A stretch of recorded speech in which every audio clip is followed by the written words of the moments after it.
Hola, hola, buen día, ¿qué tal? Una vez más nos encontramos para estudiar la palabra del Señor y hoy vamos a reflexionar en Jeremías, el capítulo 43, perdón, que trata de la inmigración a Egipto. Y antes de reflexionar en este capítulo, yo quisiera invitarte a orar. Querido Padre, bondadoso Dios, alabado sea tu nombre, porque tenemos la oportunidad una vez más de estudiar tu palabra y escuchar tu voz. Pedimos tus bendiciones en el nombre de Jesús. Amén. Muy bien, el capítulo 43 de Jeremías es un capítulo muy interesante porque cuéntanos una historia del rechazo del mensaje del profeta Jeremías por los líderes de aquel entonces. Aquí nos aparece Joanán, que desacredita la profecía de Jeremías y lleva al profeta y los demás, Baruch, el pueblo, a Egipto. Y Jeremías profetiza que los babilonios conquistarán Egipto por medio de un símbolo. Jeremías habla. El capítulo 43 del libro de Jeremías es corto.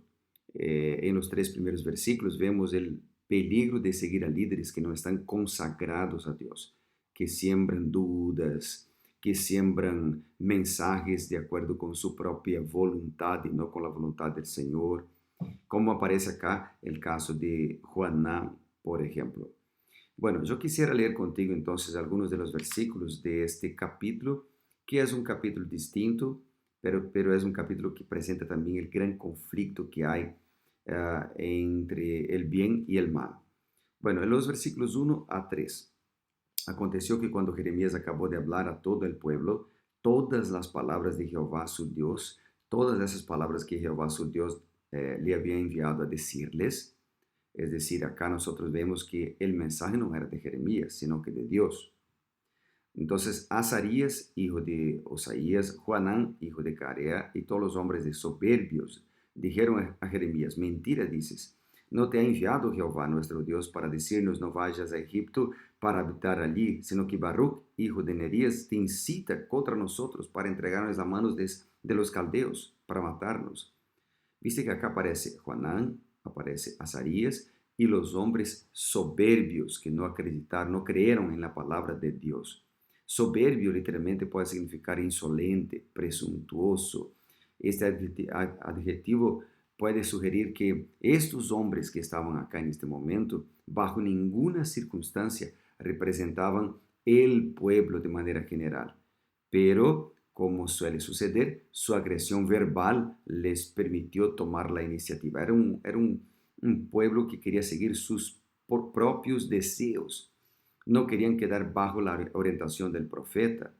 El pueblo, por otro lado, ya había decidido a ir a Egipto para escapar del posible peligro que traía Babilonia. Azarías, Joanán hablaron en contra el consejo, la orientación de Jeremías. Incluso ayer, por ejemplo, Jeremías 42, hemos visto también la orientación de Jeremías. Así como los líderes de Jerusalén habían hablado antes de la caída de la ciudad, los nuevos líderes ahora digamos, del resto afirmaron indirectamente que el mensaje de Dios era falso. Y directamente, ¿no? Baruch, por ejemplo, fue acusado de influir en Jeremías para que dejara un mensaje engañoso que resultaría en la captura del pueblo. Baruch acá se ve no solamente como un escriba, pero se ve desde un ángulo distinto, diferente. Él es presentado acá como alguien, un líder influyente, un líder eficiente. Entonces, en los versículos 4 al 9 se describe la migración de todo el pueblo a la nación de Egipto, siguiendo la dirección de Joanán y en contra la dirección y la orientación del Señor declarada por Jeremías. La caravana viajó a una ciudad llamada Tafnes, una ciudad en el extremo oriental del Nilo. Vamos a ver algunos versículos más. Por ejemplo, versículos 5 al 9. Dice la palabra. Vamos a empezar desde el 4 para agarrar el contexto. No obedecieron pues ni Joanán, hijo de Careal, ni los capitanes de la gente de guerra, ni todo el pueblo, no obedecieron la voz de Jehová para se quedar en Judá, sino que Joanán, hijo de Carea, y todos los capitanes de la gente de guerra tomaron al resto de Judá que había regresado de todas las naciones a donde había sido echado para habitar en tierra de Judá.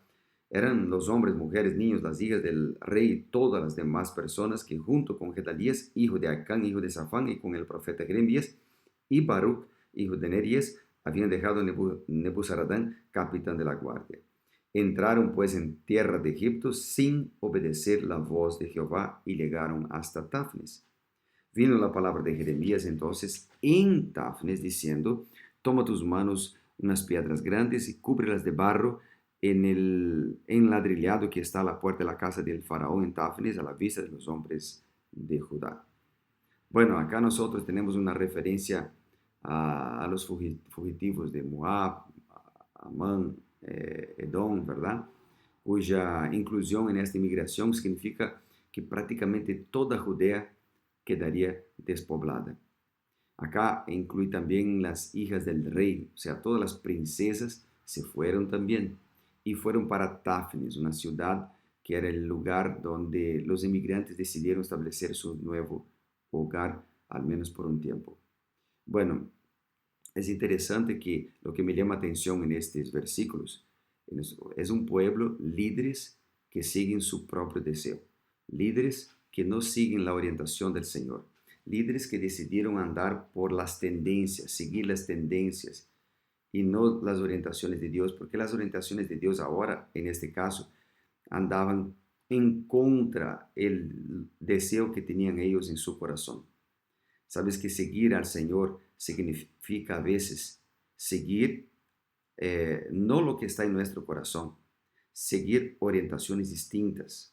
Seguir a Dios muchas veces significa seguir orientaciones que van en contra de lo que piensa la mayoría de las personas.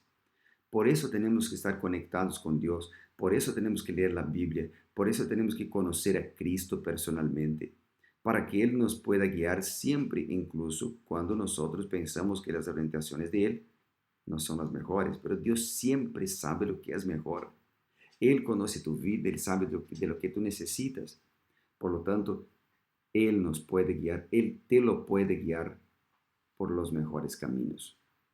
Bueno, los versículos 10 al 11 o al 12, vamos a leer desde el 10 hasta el 13, que es el último versículo. Dice: así ha dicho Jehová de los ejércitos, Dios de Israel: yo enviaré y tomaré a Nabucodonosor, rey de Babilonia, mi siervo. Interesante que Nabucodonosor acá es presentado como siervo del Señor.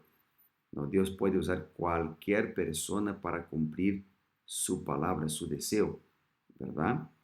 Dice que Él extenderá su pabellón sobre las piedras. Vendrá y asolará la tierra de Egipto, los que a muerte, los que a cautiverio, cautiverio, y a los que a espada, espada. Incendiará los templos de los dioses de Egipto, los quemará, y a ellos los llevará cautivos. Limpiará la tierra de Egipto como el pastor limpia su capa, y saldrá de allá en paz. Destruirá además las estatuas de Bet-Semes, que está en tierra de Egipto, y entregará al fuego los templos de los dioses de Egipto.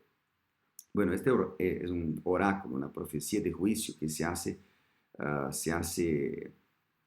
eco de pronunciamientos anteriores contra Judá, ¿no?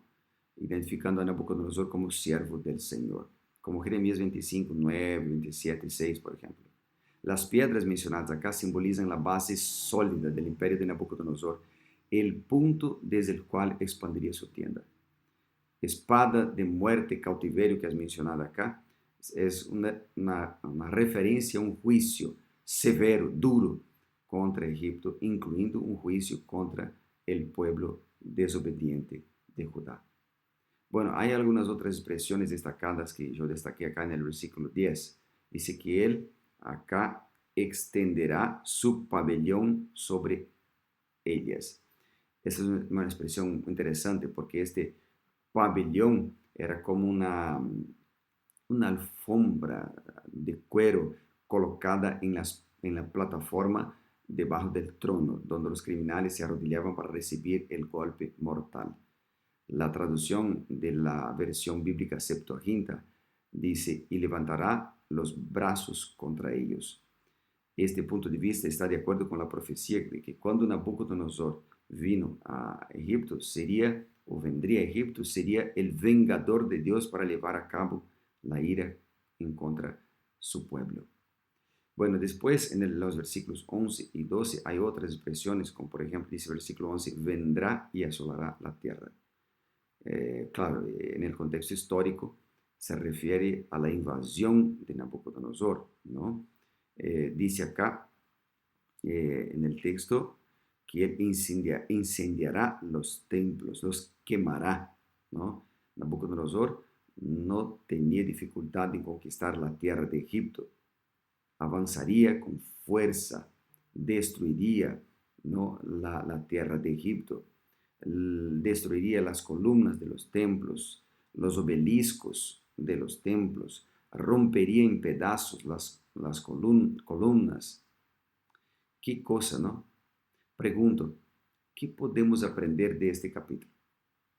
Desde el momento en que Dios hizo un pacto con el pueblo de Israel, siempre fue fiel a su pueblo, tratando de rescatar, tratando de llamar, tratando de orientar, ¿no? A todos los, incluso los infieles, ¿no? Dios salió en búsqueda de su pueblo. Siempre trató de mantener una relación con ellos. Siempre tomó la iniciativa de la salvación. Pero la pregunta es, ¿estamos agradecidos de que Él lo hizo y todavía busca a sus hijos para salvarnos? Dios está en búsqueda de cada uno de nosotros hoy también. Dios está en búsqueda de ti y de mí. Solo que si nosotros escuchamos su voz, seremos bendecidos. Si no escuchamos su voz, vamos a cosechar destrucción, vamos a cosechar maldición, vamos a cosechar la maldad, como el pueblo ha cosechado. Así que este capítulo me llama atención para que yo pueda aceptar el llamado, la orientación del Señor y andar en sus caminos. No de acuerdo con mi corazón, porque mi corazón es corrupto, desesperadamente corrupto, pero seguir la orientación del corazón de Dios. Vamos a orar para que podamos tener sabiduría para ello. Quisiera orar por ti ahora. Querido Padre, en este capítulo hemos visto un líder fiel que es rechazado y líderes infieles que además de rechazar, siguen el deseo de su corazón. En este momento queremos pedirte, Padre, para seguir no el deseo de nuestro corazón corrupto, pero seguir tus orientaciones para nuestra vida. Ayúdanos a comprenderlas, a practicarlas y a vivirlas, pues oramos en el nombre poderoso de Jesús. Amén. Que Dios te bendiga muchísimo. Nos vemos mañana para ser reavivados por su palabra.